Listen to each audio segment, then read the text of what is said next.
নমস্কাৰ অসমবাসী ৰাইজ, এটা নিউ ভিডিঅ' আপোনালোকক স্বাগতম। আৰু নতুনকৈ এটা কৈছিলে মামাই যে লাচিত খানাৰ বিষয়ে কৈ আছিলে। ভিডিঅ'টো চাওক, কুইক একশ্যন মামাৰ ভাগৰ। আলফাৰ দৰে লাচিত খানাক হয়তো আমি এটা দিন আহিব আমি বেন কৰিবও লাগিব। লাচিত খানাৰ কাৰ্যকলাপক লৈ আমি গভীৰ অসন্তুষ্ট আৰু তেওঁলোকৰ কাৰ্যকলাপক আমি গভীৰ উদ্বেগেৰে সৈতে লক্ষ্য কৰি আছোঁ।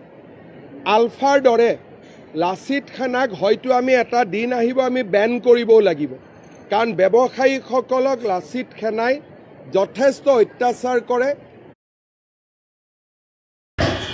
আপোনালোকে ভিডিঅ'টো চালে মামাৰ একশ্যন কুইক। মামাই যিকোনো এটা কাম কৰিব পাৰে। অসমৰ মুখ্যমন্ত্ৰী হেমন্ত বিশ্ব শৰ্মা ডাঙৰীয়াই যিকোনো এটা কাম কৰিব পাৰে।